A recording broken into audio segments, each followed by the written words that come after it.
انسانوں میں سے سب سے زیادہ تعریف جس ہستی کی ہوئی ہے اور ہو رہی ہے اسے محمد کہتے ہیں صلی اللہ علیہ وآلہ وسلم۔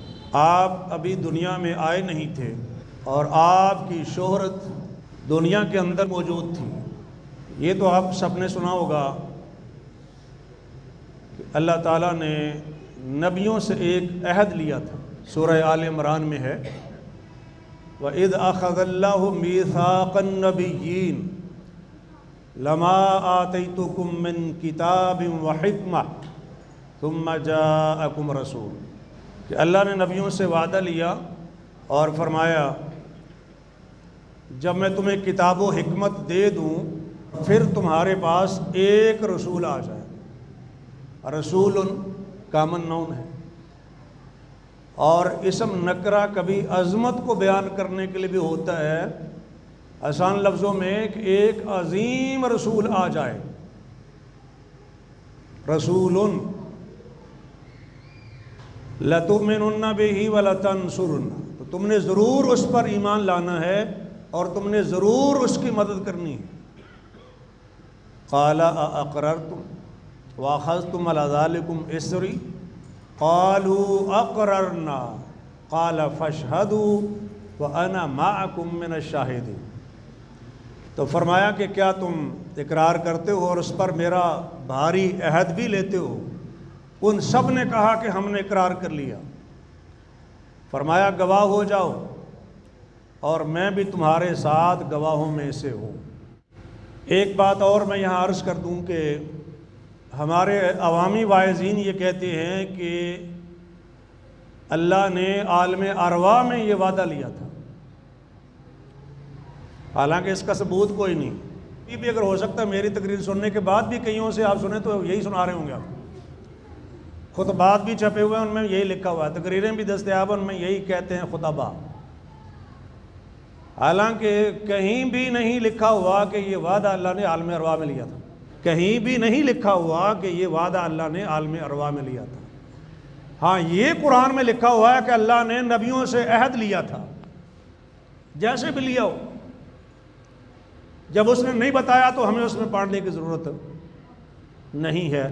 البتہ بعض احادیث سے یہ معلوم ہوتا ہے کہ اللہ تعالیٰ ہر نبی سے یہ عہد لیتے رہے، ہر نبی سے، کہ اگر آپ کے ہوتے ہوئے میرا وہ رسول آ جائے تو تم نے اس پر ایمان لانا ہے اور اس کا ساتھ دینا ہے، اس کو سپورٹ کرنا ہے۔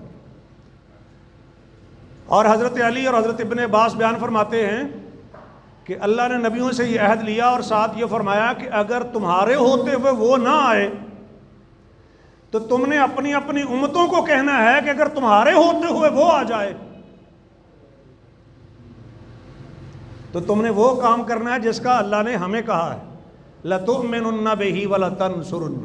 عیسیٰ علیہ السلام تو جب نازل ہوں گے تو فزیکلی بھی آپ پر ایمان لائیں گے اور آپ کا ساتھ بھی دیں گے، سپورٹ بھی کریں گے آپ کے دین کو۔ اور شاید اللہ کی یہ حکمت ہو کہ اللہ تعالیٰ نے ان کو بھیجنا ہے کہ وہ جو ہر نبی سے اللہ نے عہد لیا ہے اس کا ایک عملی مظاہرہ بھی ہو جائے۔ اور قرآن نے یہ کہا ہے کہ یجدونہ مکتوباً عندہم فی التوراۃ والانجیل، نبی علیہ السلام کو تو لکھا ہوا وہ تورات میں بھی پاتے ہیں اور انجیل میں بھی، بلکہ قرآن نے تو یہ کہا کہ نبی کے صحابہ کی صفتیں تورات اور انجیل میں ہیں، سورۃ فتح کے آخر میں ہے، تفصیل میں نہیں جاتا۔ تو جس نبی کو ماننے کی وجہ سے ان کی صفتیں تورات اور انجیل میں بیان ہوئی ہیں، اس نبی کی اپنی صفتیں تورات انجیل میں نہیں ہوں گی۔ یہ بات سمجھ گئے بھائی؟ جس نبی کو ماننے کی وجہ سے صحابہ کرام کی صفتیں تورات اور انجیل میں بیان ہوئی ہیں کہ یہ فلاں نبی کے ماننے والے ہیں، تو اس فلاں نبی کا ذکر نہیں ہوگا تورات انجیل میں۔ الگ سے بھی کہا، جیسے ابھی میں نے آیت پیش کی ہے سورۃ اعراف کی آیت نمبر 157، نبی علیہ السلام کی شہرت دنیا کے اندر۔ میں ایک تقریر سن رہا تھا، مولوی صاحب کہہ رہے ہیں کہ رب نے عالم ارواح ایک سیرت النبی کانفرنس کی تھی، سیرت النبی دا جلسہ کیتا عالم ارواح وچ اللہ پاک نے، میں پوچھا بھائی کتنے لکھا ہے؟ میں موجود ہوں، ابھی بھی موجود ہوں الحمدللہ۔ اور بعض مسلمان وہ ہیں جو کہتے ہیں کہ اللہ نے عالم ارواح کے اندر بھی میلاد کانفرنس کی ہے، وَإِذَا أَخَذَ اللَّهُ مِيثَاقَ النَّبِيِّينَ، اللہ نے میلاد کانفرنس کی ہے۔ کچھ سیرت النبی کانفرنس کی دلیل بناتے ہیں، جلسہ سیرت النبی کی دلیل بناتے ہیں، کچھ مسلمان میلاد کانفرنس کی دلیل اس کو بناتے ہیں۔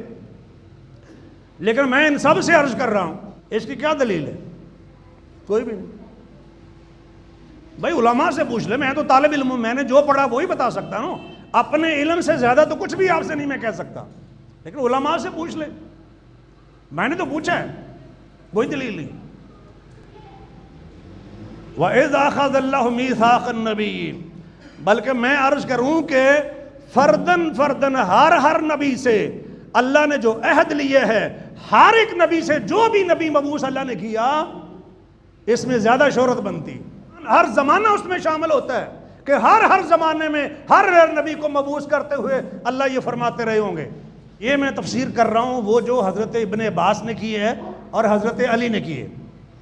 ہم کہتے ہیں کامن بات تو یہ ہے کہ اللہ نے عہد لیا تھا، اور ابن عباس فرماتے ہیں تفسیر ابن کثیر میں، حضرت علی فرماتے ہیں کہ اللہ نے ہر نبی سے عہد لیا۔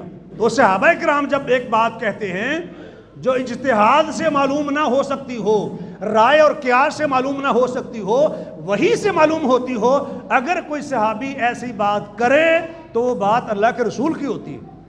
اگر کوئی صحابی ایسی بات کرے جو غور و فکر سے نہ کہی جا سکتی ہو، جو اجتہاد سے نہ کہی جا سکتی ہو، فہم سے نہ کہی جا سکتی ہو، تو لازمی طور پر وہ بات انہوں نے اللہ کے رسول سے سنی ہوگی، اس لیے کہ صحابہ اپنی طرف سے ایسی بات نہیں کہتے ہیں جو دین میں نہ ہو۔ ایک صحابی اگر یہ کہے کہ قبر میں یہ عذاب ہوتا ہے، اور وہ یہ نہ کہے کہ اللہ کے رسول نے فرمایا ہے، تب بھی اس کا مطلب یہی ہوگا کہ وہ بات اس نے اللہ کے رسول سے سنی ہوگی۔ کیوں؟ اس لیے کہ یہ ایسی بات ہے جو آج خود معلوم نہیں ہو سکتی،